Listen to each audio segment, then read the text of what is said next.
Gloria a Dios. Bienvenidos, hermanos, en el nombre del Señor. Puede decir gloria a Dios. Ustedes que nos están viendo también por internet, bienvenidos esta mañana en el nombre del Señor. Padre, te pedimos que esta mañana, Señor, al reunirnos en este lugar y, Señor, aquellos que nos ven también por este medio de tecnología, Padre, pedimos que tu Espíritu Santo, nuestro Maestro, nuestro guía, nos ministre, Señor, la verdad de tu palabra. Te damos gracias porque tú estás aquí y donde tú estás, ahí hay libertad. Te damos gracias en el nombre de Cristo Jesús. Amén y amén. Gloria al Señor. Cuando nosotros salimos a vacaciones hace algunas semanas atrás, tuvimos algunos de los hermanos y pastores que estuvieron ministrando como el Señor los guiaba, y mientras ellos ministraban, me di cuenta de que en oración a Dios sobre verdad lo que Él quería que compartiera al regresar, vi que estaban los hermanos compartiendo, el hermano Jesse también, como el hermano Ronnie, compartieron de el libro de Colosenses, y el Señor me empezó a hablar ahí en ese libro. Dios tiene alimento espiritual a su debido tiempo, puede decir amén. Y doy gracias a Dios por los hermanos que estuvieron compartiendo eso, y fue como una confirmación para mí seguir en este mismo rumbo. Esta mañana, si trajo su Biblia, ábrala conmigo al libro de Colosenses, el capítulo 3 de la epístola de Pablo a los Colosenses. Y quiero hablar esta mañana, estaba leyendo a través de este libro, y quiero hablar esta mañana acerca de la vida celestial. Y cómo, o sea, la vida que viene, la vida que Dios nos ha prometido que en el futuro, en la eternidad, vamos a entrar en la plenitud de ella. Pero estaba pensando al leer esto que el apóstol Pablo hace un caso aquí en el libro de Colosenses de esta vida celestial, esta vida nueva que Dios nos ha dado y que debemos nosotros de vivirla, no solamente esperarla, no solamente que algún día va a venir, sino que la vida celestial la tenemos hoy en nosotros porque el Espíritu Santo mora en nosotros, y que debemos de vivir esa vida ya. O sea, que debemos empezar a vivir esa vida celestial, que en el futuro, como digo, vamos a entrar en una plenitud en ella. Debemos de empezar a vivirla ya. ¿Cuántos piensan que Dios quiere que usted viva esa vida que tiene en Cristo, esa vida celestial ya ahora? No solamente esperar, algunas gente están como, ¿verdad?, en las últimas, esperando que el Señor venga para que, ¿verdad?, todo cambie. Pero Cristo vino para transformarnos. Lo hemos cantado esta mañana. Cristo vino para salvarnos. Cristo vino para darnos una vida nueva que el mundo no conoce. Y quizá alguien diga, pero pastor, ¿cómo es posible vivir la vida celestial en medio de un mundo caído? ¿Cómo es posible que eso pueda suceder? Dios quiere que tú y yo, como digo, vivamos esta vida aquí. Y sabe que en la Escritura, la Biblia habla del cielo como el dominio de la morada de Dios. Aunque sabemos que Dios está en todos lugares, pero el cielo se habla en la Biblia acerca o se refiere a la morada de Dios, ¿verdad? Y recuerde que Jesús, cuando nos enseñó a orar, una de las cosas que nos dijo era que oráramos que la voluntad de Dios se hiciera en la tierra como se hace en el cielo. O sea que Dios tiene esta idea de que lo que se hace allá se debe hacer aquí. Entonces nosotros estamos orando, Señor, tu voluntad se haga sobre la tierra como se hace en el cielo. Y aquí en el libro de Colosenses, Pablo presenta este caso que les acabo de comentar de esta vida nueva y cómo la debemos de llevar adelante. Así que vamos a leer el capítulo 3, en el capítulo 3 de Colosenses, del versículo 1 al 3, y luego el verso 12 y 14. Y lo que quiero hacer esta mañana es introducir este tema y ver cómo el apóstol Pablo llega a esta verdad que vamos a leer aquí en el capítulo 3. Vamos a regresar a los primeros capítulos de Colosenses y hablar de ello. Entonces dice aquí en el capítulo 3, el verso 1, si pues habéis resucitado con Cristo. Entonces está hablando a los creyentes, está hablando a la gente que es seguidora de Cristo. Si habéis resucitado con Cristo, buscad las cosas de arriba, donde está Cristo, sentado a la diestra de Dios. Poned la mira en las cosas de arriba, no en las de la tierra, porque habéis muerto y vuestra vida está escondida con Cristo en Dios. Y luego en el verso 12 dice, vestíos pues como escogidos de Dios, santos y amados, de entrañable misericordia, de benignidad, de humildad, de mansedumbre, de paciencia, soportándonos unos a otros y perdonándonos unos a otros si alguno tiene queja contra otro, de la manera que Cristo os perdonó, así también hacedlo vosotros. Ahora Pablo nos dice aquí que nosotros que estamos en Cristo debemos considerar ciertas verdades espirituales, pero también debemos hacer ciertas cosas, porque la vida cristiana es una vida activa, es una vida de acción, puedes decir amén. No es una vida sentada de descanso. Aunque nosotros nos sentamos en los lugares celestiales con Cristo, no es una postura pasiva. Dios quiere que el pueblo de Dios esté activo, diga activo. Dios quiere que nosotros estemos activos, pero no nada más haciendo cualquier cosa, como estamos aprendiendo en nuestra estudio, mi experiencia con Dios, que Dios quiere que nosotros sepamos lo que Él está haciendo. Y la Biblia nos da la verdad, la Biblia nos da las realidades que nosotros debemos de recibir y abrazar por fe, porque son verdades. Ahora, yo veo la Biblia como una ventana que se abre hacia el mundo espiritual por el cual nosotros podemos ver.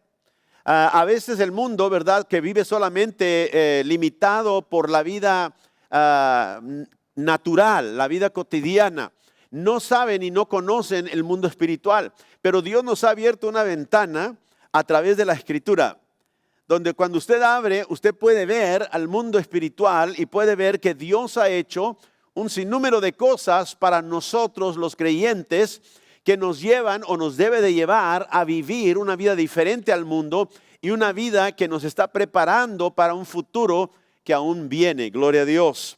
Entonces Pablo aquí nos dice que nosotros debemos de buscar y debemos de poner nuestra mira en las cosas de arriba. 2 veces lo menciona.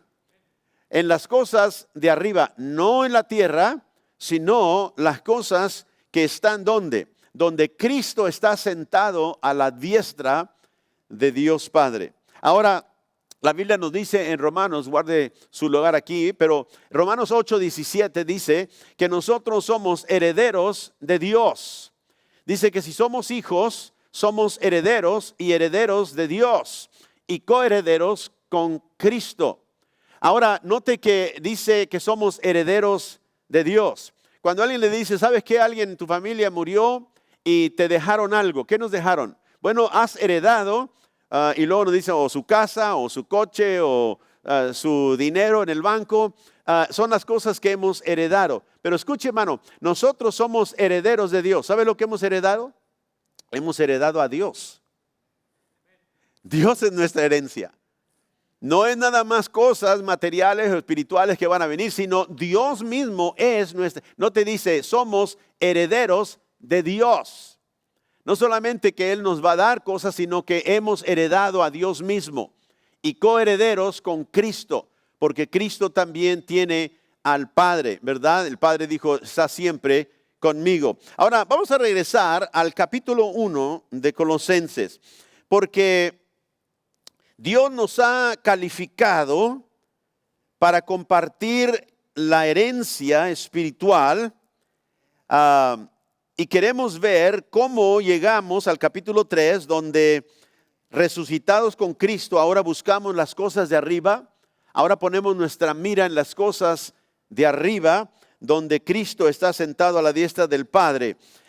Nosotros hemos sido calificados para compartir la herencia que es Dios. Y aquí en Colosenses 1, vamos a empezar en el verso 12.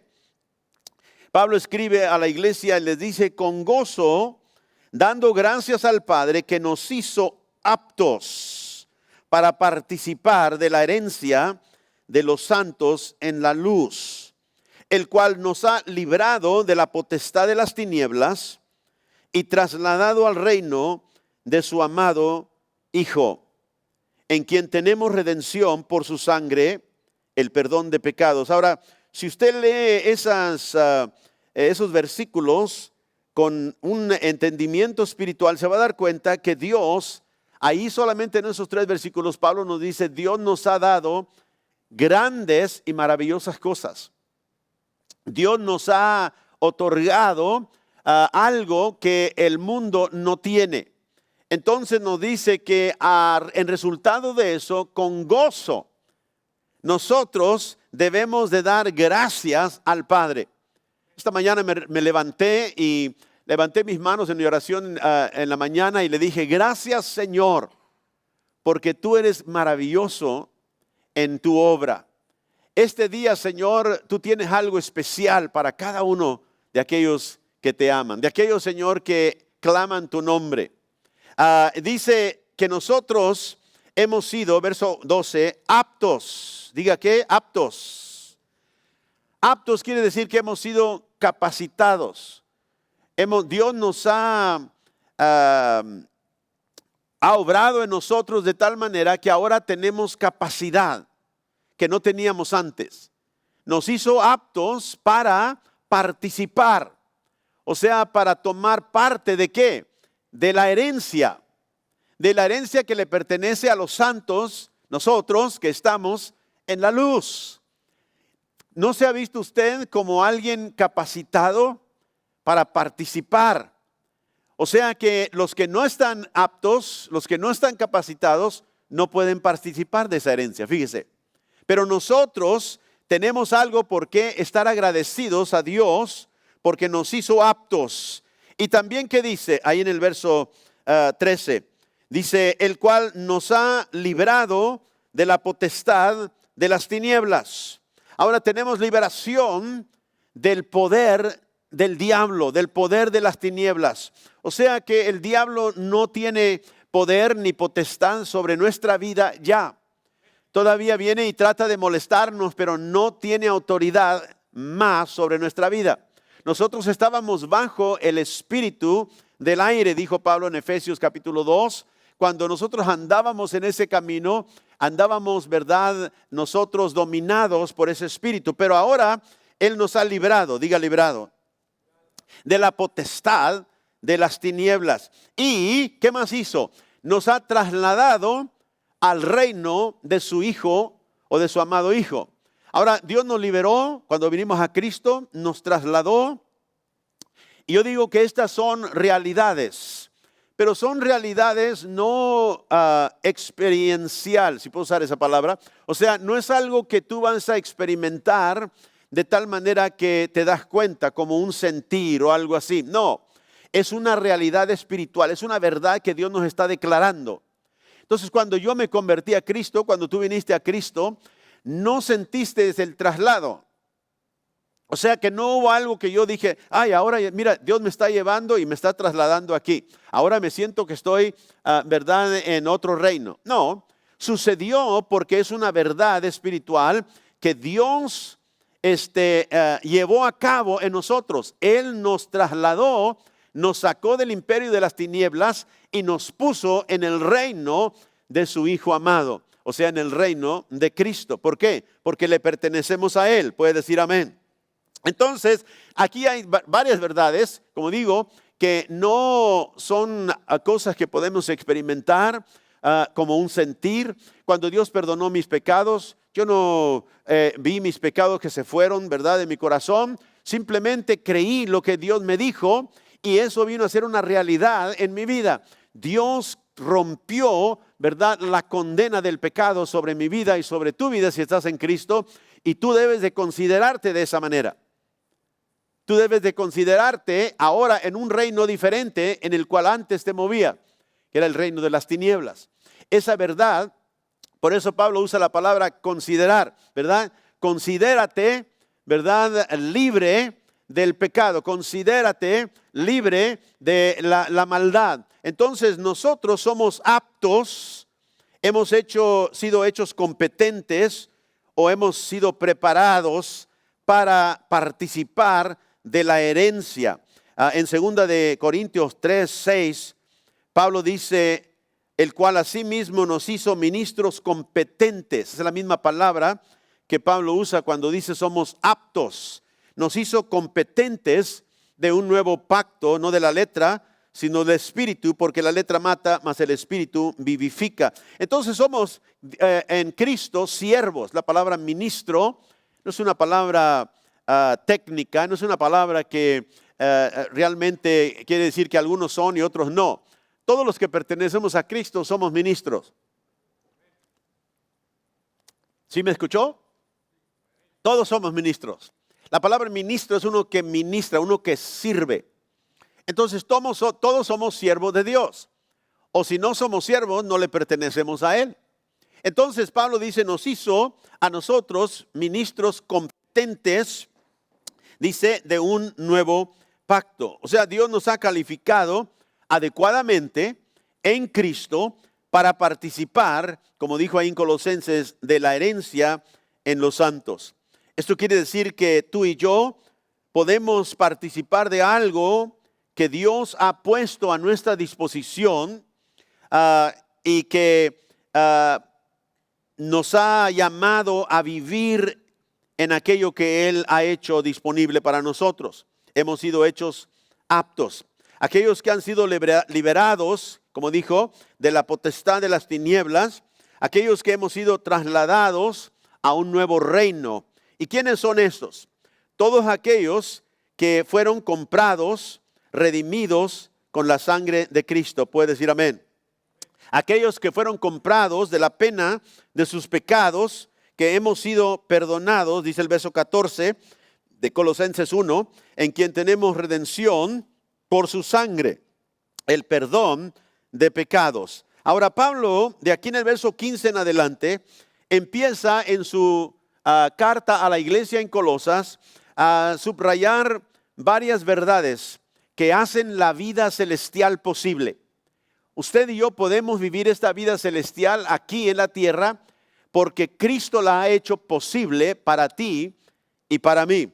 Entonces, ¿cómo empieza esta vida? Bueno, Pablo empieza con la doctrina, si podemos decir así, la teología sobre cuál se basa la verdad de una vida que podemos nosotros vivir, la vida celestial aunque estamos en un mundo caído. Y quiero que veamos esta verdad o esta teología que Pablo pone como fundamento para lo que vamos a vivir, lo que va a hablarnos en el capítulo 3. En el verso 15 dice que Cristo es la imagen del Dios invisible, el primogénito de toda la creación. O sea, Cristo es la representación personal del Dios invisible. Dios es espíritu, Cristo dijo. O sea, no es un ser que nosotros podemos ver con nuestros ojos físicos en este momento. Gracias que Dios ha preparado para nosotros un día cuando le veremos cara a cara. Pero nosotros tenemos que ser cambiados y transformados para poder llegar a ese punto. Pero Cristo es, dice Pablo, y pone esto como un fundamento, la imagen exacta del Dios invisible. Si tú quieres saber cómo es Dios, Pablo te diría, mira a Cristo. Si tú quieres saber cómo es Dios en su esencia, en su carácter, mira a Cristo, porque Él es y lleva impreso sobre su persona la imagen de un Dios invisible en forma humana, diga humana. Cristo es hombre humano. Perdón. En el verso 16 nos dice que el universo creado existe por medio de Cristo. Y todos los niveles de gobierno y de autoridad están subordinados a Él. Dice, porque en Él fueron creadas todas las cosas, las que hay en los cielos y las que hay en la tierra, visibles e invisibles, sean tronos, dominios, sean principados, sean potestades, todo fue creado por medio de Él y para Él. Entonces Cristo, Pablo nos dice, es aquel por quien existen todas las cosas y para quien fueron creadas. O sea, toda la creación fue en Él y para Él. Y no solamente lo que podemos ver, sino también lo que no podemos ver, lo visible y lo invisible. Y no importa, dice, qué clase de autoridad sea, todos los niveles de gobierno, todos los niveles de autoridad están subordinados, como dije, a Cristo. Cristo es supremo, Pablo dijo, sobre toda la creación. Me acuerdo hace muchos años cuando Dios me llevó a ministrar a los testigos de Jehová. Dios me llevó a través de aprender acerca de sus enseñanzas para poder hablar con ellos. Y me acuerdo que hablando con muchos de ellos, una de las cosas que ellos no podían creer era que Cristo era soberano sobre todo. Dijo, sí, Cristo creó todas las otras cosas que existen. Y si usted lee la Biblia de los testigos de Jehová, se va a dar cuenta que Colosenses 3:16, ellos le agregan varias palabras a ese versículo que no están en el griego. Y lo leen de esta manera: en él fueron creadas todas las otras cosas, las que hay en el cielo, en la tierra, visibles, invisibles, sean tronos, sean dominios, sean todo esto. Dice, todo fue creado por él, por medio de él y para él. Y agregan esa palabra otras en esos versículos varias veces. ¿Pero por qué lo hacen? Fueron creadas, dice, todas las otras cosas. Porque ellos dicen que Jesús fue la más grande creación de Jehová Dios. Ellos hacen a Jesús un ser creado, no el creador, sino un ser creado. Y por eso el Jesús de los testigos de Jehová no es el Jesús de la Biblia. Cuando un testigo de Jehová le diga, nosotros creemos en Cristo, pregúnteles, ¿cuál Cristo? Pablo dijo que hay muchos Cristos, pero hay uno solo verdadero. Y ese Pablo lo revela aquí como la imagen invisible de Dios, por el cual Él creó todas las cosas y para quien fueron creadas todas las cosas. Entonces dice, note que Él es antes que todas las cosas. Verso 17, Él es antes de todas las cosas, o sea, las cosas creadas, y todas las cosas en Él que subsisten. Note esa frase, antes de todas las cosas. ¿Quién es el único que existe antes de todas las cosas? Dios es solamente, ¿sí? Entonces, Cristo tiene que ser Dios, porque si no Él, quiere decir que Él existe. Y por eso digo, los testigos de Jehová dicen, Él existe antes de todas las otras cosas. Pero esa es un engaño, porque al agregarle la Escritura para tratar de cambiar el sentido de la Escritura, es falsa doctrina. Entonces Pablo nos dice que Él es antes que todas las cosas fueran creadas, Cristo ya existía. Él no es parte de la creación, Él es el creador mismo. Y Pablo nos dice que no solamente Él es creador de todo, sino que Él también preside sobre la iglesia. Note el verso 18, dice, Él es la cabeza del cuerpo, que es la iglesia, Él el que es el principio, el primogénito de entre los muertos, para que en todo tenga la preeminencia. O sea que Cristo tiene y es preeminente sobre todo. Quiere decir, otra traducción traduce este versículo como que Jesús es primero en todas las cosas. O sea que el único que es primero, el único que tiene la primacía es Dios, porque Él creó todas las cosas. Y Pablo dice, no solamente es el creador, sino que Él también es el que gobierna en la iglesia. Él preside porque Él es la cabeza de su cuerpo. Habiendo resucitado de entre los muertos, ¿verdad? El Señor allana el camino para nosotros al cielo en la era que viene, o sea, la era venidera. Y nos permite empezar a disfrutar los frutos de nuestra herencia aquí sobre la tierra. Él es preeminente en todo y sobre todas las cosas. En mi vida y tu vida, Él quiere tener el primer lugar. Puedes decir amén. No quiere ser nada más algo que tú añades a tu vida, sino que Dios nos está preparando para la vida venidera en la época o en la era que viene por delante. Ahora en el verso 21 y 22, Pablo habla de la obra redentora de Cristo y cómo ésta se logró. Y nos dice que Dios obró para reconciliar a los pecadores en Cristo por medio de la cruz. En el verso Perdón, el verso 19 primero. Brinqué aquí un versículo, 2 versículos hecho. Versículo 19. Por cuanto agradó al Padre que en él habitase toda plenitud, y por medio de él reconciliar consigo todas las cosas, así las que están en la tierra como las que están en los cielos, haciendo la paz mediante la sangre de su cruz. O sea, ¿cómo llegamos nosotros a vivir una vida, la vida celestial? ¿Qué hace esto posible? Y como digo, Pablo aquí en los primeros capítulos empieza a hablar del fundamento. ¿Qué hizo posible que yo pudiera tener una nueva vida en Cristo? Bueno, me reconcilió. Cristo reconcilió, dice, todas las cosas, ¿verdad? Para que la plenitud de todo lo que Dios tiene habitara en él y yo por medio de él. Y dice que él lo hizo a través o mediante la sangre de su cruz. Cuando Cristo murió, él reconcilió, ¿verdad? A aquellos, ¿verdad? Por el cual Cristo murió, el pueblo de Dios. Cristo hizo esa obra para reconciliarnos con el Padre. Y él cumplió esa reconciliación. La Biblia dice en 2 de Corintios 5, Pablo hablando de este mismo tema, dice que Dios estaba en Cristo. ¿Y qué estaba haciendo? Estaba reconciliando al mundo a sí mismo. Pero note, en la cruz, ahí es cuando Dios estaba haciendo esta obra. O sea que Dios la planeó en la eternidad y lo vino a llevar a cabo en el tiempo cuando Cristo murió. Cuando Cristo estaba sobre la cruz, Dios estaba reconciliando. Ese es el tiempo cuando Dios reconcilió, ¿verdad?, al mundo para sí mismo, dice, y entonces nosotros podemos recibir esa reconciliación y vivir esa vida ahora en Cristo.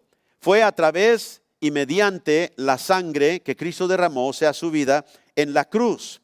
Ahora en el verso 21 y 22, dice la Biblia, y ahora vosotros también, que erais en otro tiempo extraños y enemigos en vuestra mente, haciendo malas obras, ahora os ha reconciliado en su cuerpo de carne por medio de la muerte, para presentarlos santos y sin mancha e irreprensibles delante de él. Aleluya. Wow. Note, por medio de la muerte de Cristo, nosotros, ¿quiénes éramos? Éramos extranjeros, ¿verdad?, a las promesas de Dios. Verso 21, éramos enemigos en nuestra mente. Pensábamos como enemigos de Dios. No queríamos nada que tener que ver con Dios. No queríamos que Dios controlara nada de nuestra vida, haciendo malas obras. Y dice, ahora os ha reconciliado. ¿Cuándo? En su cuerpo de muerte, o sea, en su cuerpo de carne, por medio de la muerte. O sea, cuando Cristo murió en la cruz, él llevó a cabo esta verdad y la cumplió. Pero ¿con qué fin? Ahí en el verso 22, note, para presentarnos, ¿qué? Santos.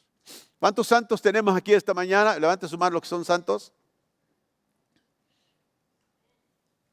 ¿Sabe por qué no levantó la mano usted? Porque no ha creído que Dios lo ha santificado en Cristo. O quizás se le pasó. No tenga miedo. Si conoce a Cristo, ¿cuántos santos tenemos aquí esta mañana? Si usted está en Cristo, usted es santificado por la sangre de Cristo. Es lo que Pablo nos está diciendo. Para presentarnos santos. Dice, hermano, es que yo a veces no me siento muy santo. Bueno, yo sé, todos nosotros nos sentimos así en algún tiempo. Porque a veces no caminamos como Dios quiere que caminemos todo el tiempo. A veces nos molesta a alguien, rehusamos perdonarlo o llevamos rencor contra alguien en nuestro corazón. Pero la obra de Cristo fue una obra terminada. Usted no pudiera ser salvo, nunca llegaría al cielo si la obra no hubiera sido terminada completamente. Ahora Cristo nos salvó. Y ahora que nosotros estamos aquí sobre la tierra, ahora nos dice, ahora camina de aquí a allá a tu herencia celestial y déjame obrar en tu corazón. Basamos el proceso de santificación. Hemos sido justificados por la sangre de Cristo. Pero ahora estamos siendo santificados. O sea que Dios está trabajando en nuestro corazón cada día para hacernos más como Cristo. Así que Él murió perdón, en la cruz para presentarnos santos. ¿Y qué más? ¿Sin qué? Sin mancha. O sea que nos limpió y nos lavó completamente. Delante de Dios, como hijos de Dios, Él nos ve como santos y sin mancha. Apartados para Él, porque Él nos salvó con su sangre, y nos limpió y nos lavó de nuestros pecados.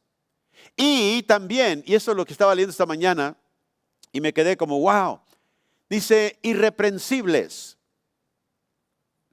O sea que no hay nada que nos puede reprender delante de Él. Deje que le caiga eso al corazón. Por la sangre de Cristo no hay nada que nos pueda reprender delante de Él.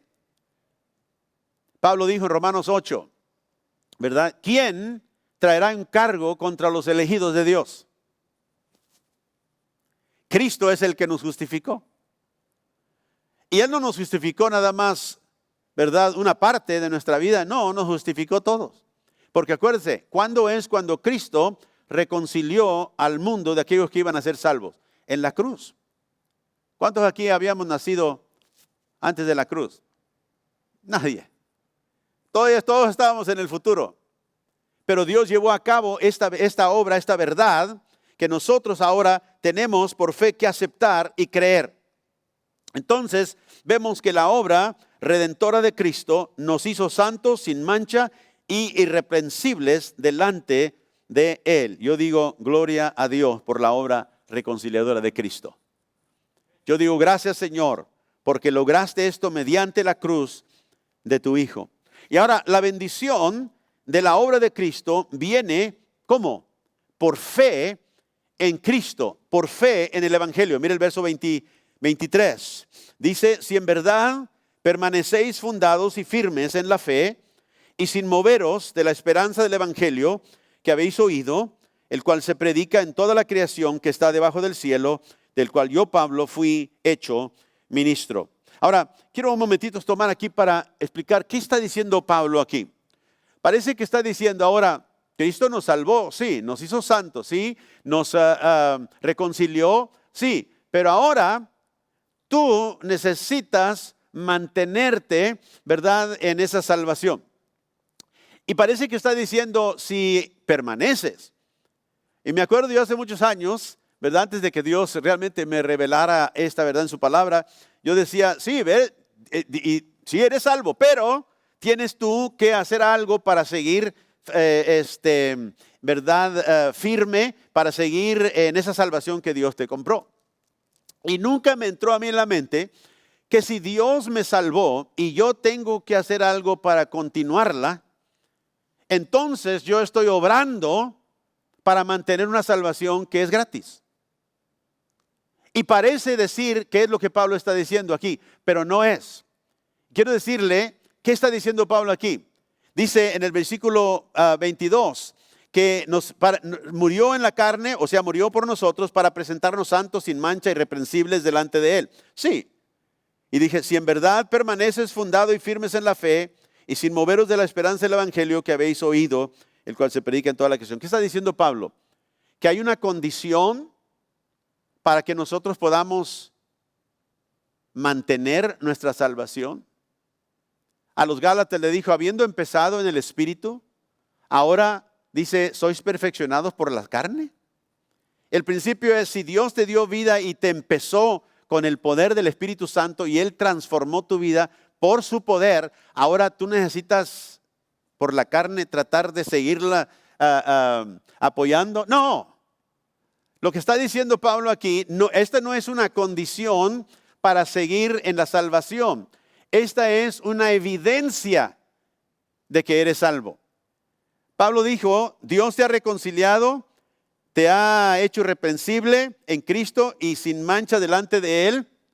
Si das la evidencia de que estás firmado en la fe, o sea, si continúas en la fe y no te mueves de la esperanza del Evangelio, es verdad de ti. Es verdad que tú has sido santificado. Es verdad que tú has sido, ¿verdad?, reconciliado. ¿Por qué? Porque cuando una persona es salvo, da evidencia de ello. Pero la evidencia no es una obra que uno tiene que seguir haciendo para mantener la salvación, porque la salvación es por gracia. Ahora lo que Pablo está diciendo es, si uno es salvo, va a permanecer fundado en la fe, no se va a mover de la esperanza del evangelio que ha oído. ¿Por qué? Porque es verdad. En él es verdad. Mi pregunta ¿es verdad en ti? ¿Has sido tú santificado por la sangre de Cristo? ¿Has sido tú reconciliado con Dios? Yo digo sí. Entonces, ¿qué es la verdad? Voy a seguir. Voy a continuar. ¿Ve? Hay personas que dicen, yo entregué mi vida a Cristo cuando tenía 16 años, pero ahora ya no estoy, ya no creo en Dios, ya no estoy caminando con Cristo. ¿Sabes qué? No hiciste tal cosa. Porque si lo hubieras hecho y Cristo hubiera transformado tu vida, la evidencia de que lo hizo es que tú continúas. Se llama la perseverancia de los santos. Nosotros seguimos perseverando. ¿Por qué? Porque el mismo poder que nos salvó nos impulsa hacia adelante a seguir honrando al Señor. Eso no quiere decir que uno a veces no puede, ¿verdad?, reincidir, no puede, ¿verdad?, tropezar. Pero si una persona es hijo de Dios, va a regresar.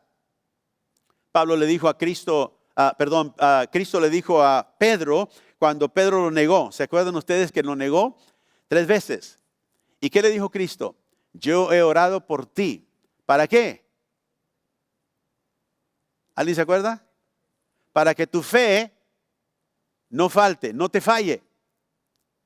Jesús dijo, para que tu fe siga, continúe. Yo he orado por ti. ¿Qué hace Cristo por nosotros?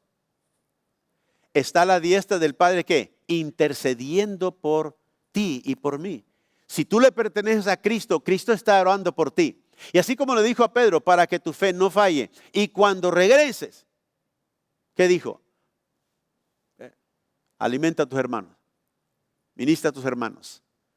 Cristo sabía que Pedro iba a regresar. ¿Por qué? Porque él era realmente salvo. Él se había apartado, se había negado al Señor. Pero una persona que es verdaderamente salva, porque Dios está obrando en ella por su poder, continúa y permanece fundado, firme en la fe, aunque haya tropezado. Todos hemos tropezado en nuestra vida en un tiempo u otro, después de haber conocido a Cristo. Pero nada al final nos mueve de la esperanza del evangelio que nosotros hemos aceptado. Es lo que Pablo está diciendo. No está diciendo que ahora nosotros tenemos que de alguna manera continuar y mantener la salvación que Dios nos ha dado. Porque el que Dios salva, Dios lo sostiene por su mano. Puede decir amén.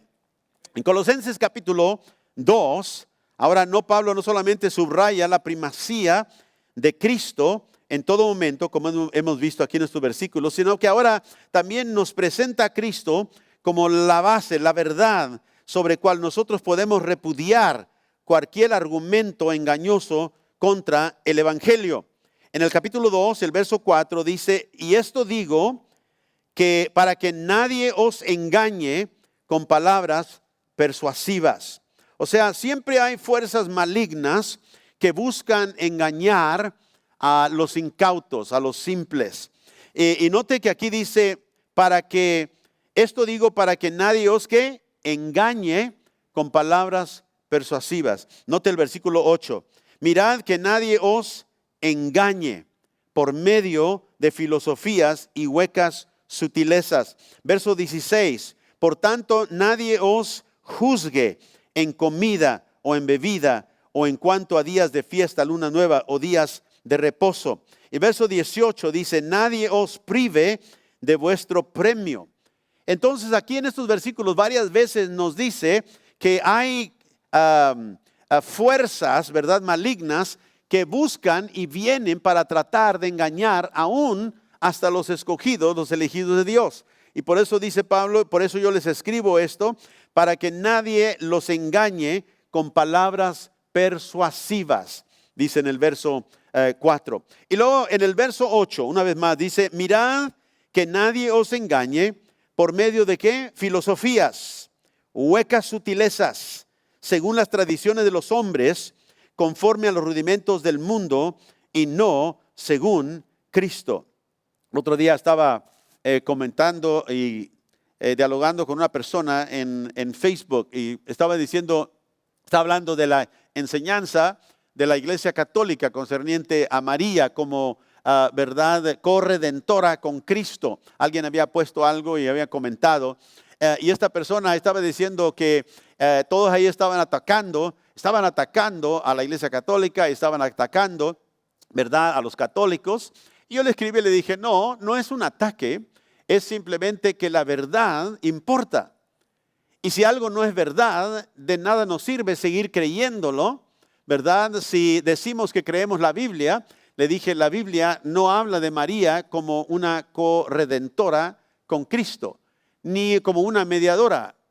Le dije, porque la Biblia dice que hay un mediador solamente entre Dios y el hombre, y ese mediador es Cristo. Entonces la persona terminó diciendo, bueno, pues tú crees lo que tú crees y yo creo lo que yo crea y yo creo en la Iglesia Católica. Y le dije, bueno, yo creo en la Biblia, porque le acababa de dar varios versículos. Y a veces así, hermanos, la gente, ¿verdad?, se impone, la gente se afirma a veces mucho más en las cosas que no son la verdad, que los cristianos a veces nos apoyamos en lo que es la verdad. Y Pablo nos dice aquí en el verso 8 que tengamos cuidado que no seamos nosotros engañados por tradiciones de hombres. Y le dije, esa verdad que tú dices que crees es una tradición que se te ha enseñado. Y la Biblia no dice eso. Entonces le animé a que leyera la Biblia. Y note que aquí los argumentos que se llevan a cabo para engañar, filosofías, huecas sutilezas, tradiciones de hombres, ¿verdad?, no son según ¿quién? Según Cristo. O sea que están usando argumentos que no son según Cristo, ¿verdad? ¿Por qué? Porque el verso 3 nos dice en el capítulo 2 ahí, si regresa al verso 3, dice que en Cristo están escondidos todos los tesoros de la sabiduría y del conocimiento. ¿Dónde vamos a encontrar, verdad, la sabiduría y los tesoros del conocimiento de Dios? En Cristo. Acuérdense, Cristo es la imagen del Dios invisible. Todo lo que Dios quería decirnos a nosotros nos lo dijo en Cristo. Y Él es la fuente de toda la verdad. Entonces Pablo dice, cuando alguien venga con una filosofía, con una idea, se puede oír bonito, pero si no es según Cristo, si no viene fundada sobre quién es Él y la obra que Él hizo, entonces es falsa. Vamos a seguir adelante. Verso 12 nos dice ahora que los creyentes, nosotros estamos unidos con Cristo en su muerte a través del bautismo. Dice, hemos sido sepultados con Él, verso 12, en el bautismo en el cual fuisteis también resucitados con Él, mediante la fe en el poder de Dios que le levantó de los muertos. Ahora, sepultados con Él en el bautismo. Cuando nosotros tenemos bautismo, ¿verdad? Lo hacemos por inmersión, porque es un símbolo de que una persona es enterrada, ¿verdad? Por decir sumergida. La palabra bautismo quiere decir sumergir. Entonces lo sumergimos en la agua y Pablo dice que esto es una sepultura. Cuando nosotros nos bautizamos somos sepultados, ¿verdad?, en el bautismo. Y no te dice para qué, también ser resucitados con Él. O sea que es una identificación con la muerte y resurrección de Cristo. Y note que es mediante la fe. ¿Mediante qué? La fe. O sea, cuando usted se bautiza, dice que usted es sepultado con Él.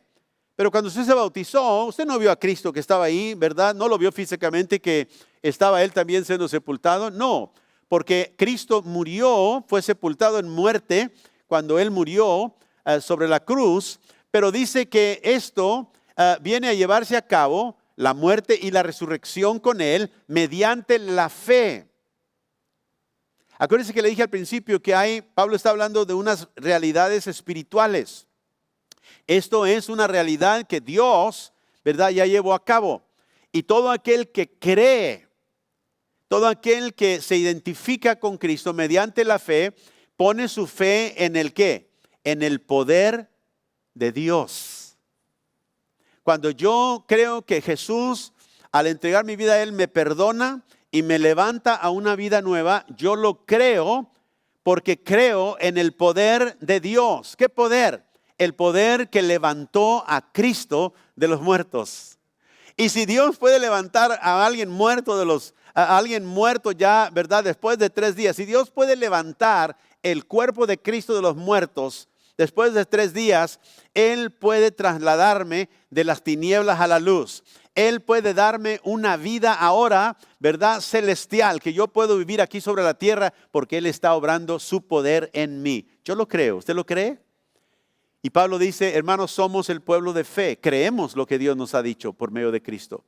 Y mediante la fe, y la fe está, dice, en el poder de Dios, del Dios, no cualquier Dios, el Dios que levantó a Cristo de entre los muertos. Por lo tanto, hemos sido resucitados con Él por la fe en la obra de Dios.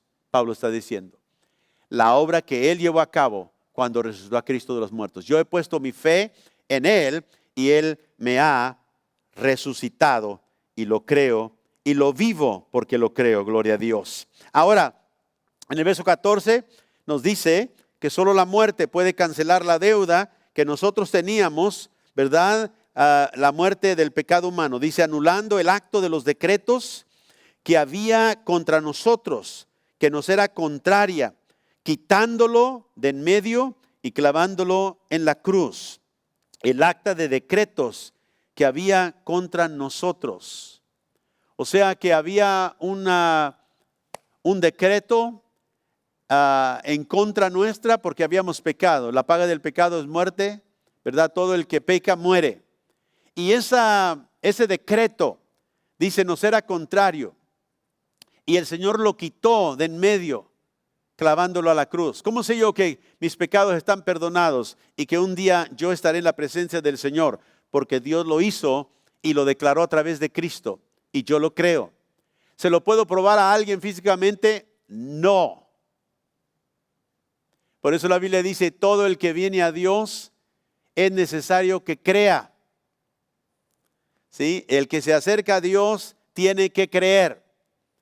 Primero que Él está ahí, que Él existe y que Él es el galardonador, el premiador de todos los que le buscan. Así que Cristo clavó en la cruz por medio de su muerte la deuda que yo debía y solamente su muerte pudo cancelar esa deuda. Verso 18 dice, sigue diciendo, nadie os prive entonces de vuestro premio, afectando humildad y culto a los ángeles, entremetiéndose en lo que no han visto, vanamente hinchada por su propia mente carnal y no haciéndose de la cabeza, en virtud de quien todo el cuerpo, nutriéndose y uniéndose por las coyunturas y ligamentos, crece con el crecimiento que Dios da. Pues si habéis muerto con Cristo en cuanto a los rudamentos del mundo, ¿por qué, como si vivieses en el mundo, os sometéis a preceptos tal como no manejes, ni gustes, ni aun toques, en conformidad a mandamientos y doctrinas de hombres, cosas, que todas se destruyen con el uso? O sea que Pablo está diciendo, la religión enfatiza los ritos religiosos, los deberes morales. Dice, hay personas que hasta tienen visiones, según ellos espirituales, se abnegan, ¿verdad? Religiosamente, algunas hasta se castigan a sí mismos. Dice, pero todas estas cosas no son la substancia. La substancia es Cristo. Por eso dice en el verso 16 y 17, nadie los juzgue en comida o en bebida, o en cuanto a días de fiesta, luna nueva o días de reposo. Todos eran cosas que ellos observaban externamente, eran ritos, eran cosas, ¿verdad?, que ellos les hacía recordar las cosas que Dios había hecho con país como pueblo. Pero dice, verso 17, todo lo cual es sombra. ¿Es qué? Es sombra. Todo lo que se hacía antes era una sombra solamente que llevaba y apuntaba hacia la realidad. Dice, era sombra de lo que había de venir, pero el cuerpo, o sea, la substancia, está diciendo Pablo, no la sombra, la substancia es de Cristo. entonces lo que verdaderamente importa es Cristo. No dejes que nadie prive entonces tu premio, dice el verso 18. O sea, que no tengan una humildad falsa, un culto a los ángeles, todo tipo de cosas religiosas que la gente trata de imponer. Dice, pero lo más importante es que la única sustancia salvadora se encuentra en Cristo Jesús. Puede decir amén. Entonces nos ha puesto una teología, un fundamento bien sólido. Cristo es la imagen de Dios. Cristo ha venido y ha obrado, ¿verdad?, la obra reconciliadora. Ahora nosotros podemos caminar y no temer, ¿verdad?, de ninguna filosofía, ninguna cosa que venga a tratar de contradecir el evangelio. Dijo, ahora nosotros estamos ahora preparados para participar de la herencia que Dios ha preparado para nosotros. Entonces, terminando, ¿verdad?, hablando y poniendo su fundamento en el capítulo 2, en el capítulo 1 y capítulo 2, perdona, ahora vamos al capítulo 3 una vez más donde empezamos. Y llega a esta parte. Ahora, si tú, como seguidor de Cristo, habéis, ¿qué?, resucitado con Cristo. ¿Y cuántos tenemos aquí resucitados con Cristo? Amén. Si hemos resucitado con Cristo, Pablo dice, ahora, esto es lo que ahora necesitas hacer. Busca las cosas de arriba. O sea, las cosas que celestiales, donde está Cristo sentado a la diestra de Dios. Ahora, si habéis resucitado con Cristo, verso 2, pon la mirada en las cosas de arriba. ¿Y qué nos acaba de decir Pablo en Colosenses 1 y en el capítulo 2? Nos ha dado las cosas de arriba. Nos ha revelado las cosas que Dios ha hecho. Y ahora nos dice, pon tu mirada en esas cosas de arriba, no en las de la tierra. Y por eso cuando tú como ser, ¿verdad?, que sigues a Cristo, llegas a un punto donde vives una vida, ¿verdad?, desanimada, has perdido la esperanza. ¿Cómo la vas a recuperar esa esperanza? Pues no viendo el mundo, porque si sigues viendo al mundo te vas a desanimar más. Ahora cambia tu mira las cosas de arriba, mira lo que Dios ha hecho. ¿Qué te ha hecho Dios en Cristo? Una nueva persona. Que ahora nosotros, dice, podemos, aquí en el versículo 1, resucitado con Cristo, buscar las cosas que están donde Cristo está, no en la tierra, sino donde Cristo está sentado en los lugares celestiales en Cristo Jesús. Puede decir amén. Así que es donde empieza, hermanos, la vida celestial. Aquí empieza, basado en las verdades que hemos leído en el capítulo 1 y en el capítulo 2. Fundada en las realidades espirituales que nosotros tenemos en Cristo. La vida celestial, en contraste a la vida terrenal, es la vida con la que nosotros hemos sido equipados, hemos sido hechos aptos para un día vivir en el cielo, en la presencia de Dios en la eternidad. Pero no tenemos que esperar hasta llegar al cielo para vivir esta vida celestial. Tú y yo no tenemos que decir, bueno, cuando lleguemos al cielo, ¿verdad?, vamos ya a vivir una vida santa y justa. No, Dios quiere que tú la vivas aquí. Por eso Dios está trabajando en tu corazón. Dice, cuando lleguemos, me acuerdo cuando nosotros éramos niños, cantábamos muchos himnos. Y me acuerdo un himno que decía, ¿verdad?, cuando allá se pase lista. Y siempre estábamos cantando cuando allá, ¿verdad? Cuando estemos con el Señor, un día, todos. Pero aquí, no, pues aquí, pues a ver cómo lo hacemos. No, Dios nos ha equipado, nos ha hecho aptos para participar. ¿Y sabe cómo sabemos que es para aquí? Porque Él nos ha dado el Espíritu Santo. Para que nosotros podamos vivir la vida que Él ha preparado para nosotros. Quiero terminar aquí con Apocalipsis capítulo 21. Y en Apocalipsis 21 vemos que a dónde nos lleva, ¿verdad?, Dios. Es un vistazo, si podemos decir así, de lo que será en el futuro. En el versículo 6 de Apocalipsis, dice el versículo 6 al 8. Dice, y me dijo, hecho está. Yo soy el alfa y la omega, Alfa y Omega son la primera y la última letra del alfabeto griego. Y Jesús está diciendo, yo soy el principio y el fin. Al que tuviera, ¿qué? Sed. O sea, el que tuviera sed, habla de la sed que el hombre tiene, ¿verdad? Por las cosas diferentes que las que vive aquí sobre la tierra. Hay una sed por justicia, hay una sed, ¿verdad? Por amor, hay una sed por paz, todo lo que el hombre tiene. Si el hombre dice que tiene sed, yo le daré gratuitamente de la fuente del agua de vida. Ahora quiero que note, Jesús está diciendo, todo ya está hecho, ya terminó. Yo soy el principio, yo soy el fin. Y si tienes sed, yo te voy a dar de la fuente del agua de la vida. Verso 7. El que venciere heredará todas las cosas. Yo seré su Dios y él será mi hijo. Pero los cobardes, los incrédulos, los abominables y homicidas, los fornicarios, los hechiceros, las idólatras y todos los mentirosos tendrán su parte en el lago que arde con fuego y azufre, que es la muerte segunda.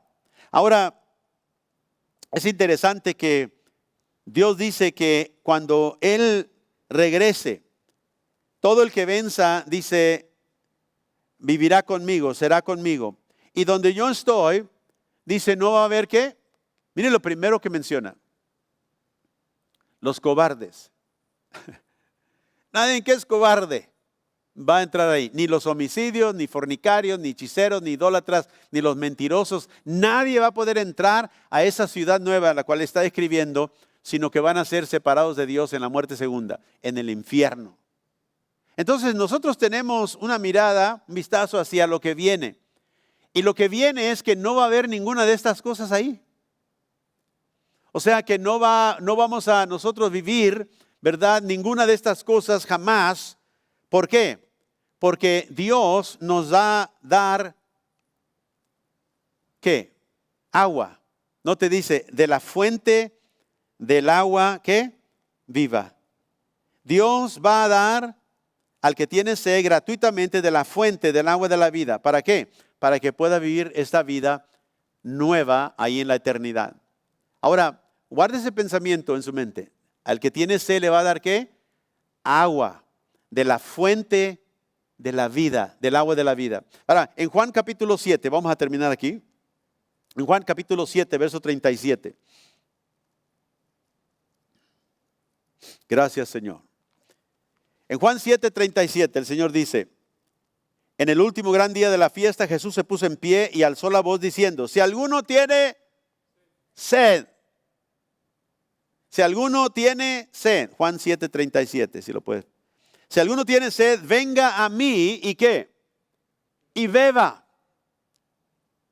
El que cree en mí, como dice la Escritura, de su interior correrán, ¿qué van a correr? Ríos. Pero note, viene a beber. Cuando tú bebes agua, ¿verdad? ¿Cómo le haces? Tomas un vaso, una taza, lo llenas y tomas un trago. Bebes para saciar sed. Pero ese beber que espiritual que Cristo dice, cuando vienes a mí bebes, se va a tornar en un río en ti. No te dice en el verso 37, si alguno tiene sed, venga a mí, el que cree en mí, de su interior correrán ríos de agua viva. Y luego el verso 39 dice, esto dijo ¿de quién? Del Espíritu. Esto dijo del Espíritu, verso 39, que habían de recibir los que creyeren o que creyesen en Él, o sea, en Cristo. Pues aún no había venido el Espíritu Santo porque Jesús no había sido aún glorificado. Jesús está hablando de aquí lo que Juan vio ahí en el capítulo 21 de Apocalipsis, que todo el que tenga sed va a venir a Cristo y va a tomar, beber de la fuente de agua viva, y eso va a causar que él pueda entrar a la nueva Jerusalén, donde no va a haber ninguna de estas cosas. No va a tener que vivir ya en medio de todo ese pecado. Pero Jesús dice, ven a mí. Y dice, y yo te daré del agua viva. Y dice Juan que estaba hablando del Espíritu. Ahora, ¿el Espíritu Santo ya vino o no? Sí, ya está aquí. No pudiéramos ser cristianos si no tuviéramos el Espíritu de Dios. Entonces el Espíritu ya está en nosotros. Y dice Juan que en este tiempo cuando Jesús habló estas palabras, el Espíritu Santo todavía no había venido, porque Jesús no se había ido todavía al cielo, no había sido glorificado. Pero el día de Pentecostés el Espíritu Santo vino sobre la iglesia y ahora el Señor bautiza a todo aquel que cree en Él, lo llena de su Espíritu. Y ahora nosotros tenemos la capacidad para vivir la vida celestial que un día en la eternidad vamos a vivir en la presencia de Dios, pero la puedes vivir ahora. Porque el mismo Espíritu que va a dar vida a todo aquel que entra a la Nueva Jerusalén, al cielo, a la presencia de Dios, donde quiera que estemos con Él, entonces ese mismo Espíritu está aquí ahora, aleluya. Ese mismo Espíritu ha sido dado a nosotros. Y ahora digo, nosotros podemos ahora, como Pablo dice, si hemos resucitado con Cristo, ahora podemos poner nuestra mirada en las cosas que están arriba, donde está Cristo. O sea, no solamente como viéndolas, sino como hemos venido a Él para beber del agua viva. Y ahora podemos vivir. El río de agua viva quiere salir de nosotros hacia todos los que nos rodean. Por eso tú puedes vivir la vida celestial aquí. No nada más cuando lleguemos allá. Lo vamos a vivir en la presencia de Dios en la plenitud. Pero aquí podemos nosotros como hijos de Dios vivir la vida celestial. Por eso Pablo dice, si has resucitado con Cristo, pon tu mirada en las cosas que están arriba, no las que están en la tierra. ¿Por qué? Porque has resucitado con Cristo, porque ahora tienes una vida nueva y ahora tu vida está escondida con Cristo en Dios. Hermano, yo le quiero animarle. La vida celestial, y vamos a hablar un poquito más, ¿cómo se ve esa vida celestial? ¿De qué consiste? ¿Y cómo es que nosotros podemos vivirla de tal manera que otros puedan ser impactados? Cuando nosotros hablamos de ser testimonio a otros, que tu vida sea un testimonio a otros, ¿qué está diciendo? Está diciendo eso. La vida de arriba tiene que ser evidente en ti para que otros vean ese cambio que Dios ha hecho en tu vida. Póngase de pie conmigo esta mañana. Y yo quiero que ahí donde usted está, si usted conoce a Cristo, le dé gracias a Dios. Si nos está viendo en línea también, haga lo mismo. Levante sus manos al Señor, ahí donde está, y dígale, Señor, gracias por lo que tú has hecho por medio de Cristo Jesús en mi vida. Gracias, Señor, porque tú nos has llamado para ser un pueblo no pasivo, un pueblo activo, un pueblo, Señor, que vive esta vida que tú has hecho posible. Tú nos has dicho, nos has hecho aptos para participar de la herencia. Danos, Señor, la capacidad para caminar, la fe para vivir la vida celestial aquí en medio de las tinieblas, en medio de la oscuridad de la cual tú nos has sacado, para que seamos, Señor, esa luz. Padre, yo te pido por cada uno que está aquí esta mañana, Señor, llena de tu espíritu, que puedan caminar controlados por ese espíritu divino que tú has puesto dentro de cada uno de nosotros. Y ahora, Señor, te pedimos que la mano protectora tuya vaya con nosotros al salir de este lugar, que nosotros podamos ser luz y sal a la tierra que está, Señor, en obscuridad y perdida. Y así como tú nos sacaste a nosotros, Señor, te pedimos por la vida de aquellos que nos rodean a nuestro alrededor, que ellos no conocen, no entienden, Señor, aún lo que tú has hecho, pero tú puedes abrir los ojos como lo hiciste con nosotros, para que ellos puedan entender que ahora, Señor, tú has hecho posible una vida nueva para cada uno de ellos. Si tú estás aquí esta mañana o estás viendo y nunca has venido a Cristo, ven a Él. Por fe, cree lo que Él ha hecho por ti. Él dio su vida para salvarte, para transformarte y darte una habilidad de vivir una vida celestial en medio de un mundo carnal, natural y caído. Y Padre, para ti sea toda la gloria y toda la honra. Ahí donde estás, dile, usa mi vida, Señor. Déjame vivir esta vida resucitada de la maldad, de la muerte. Tú me has levantado, Señor, y me has coronado con tu espíritu y con tu nombre.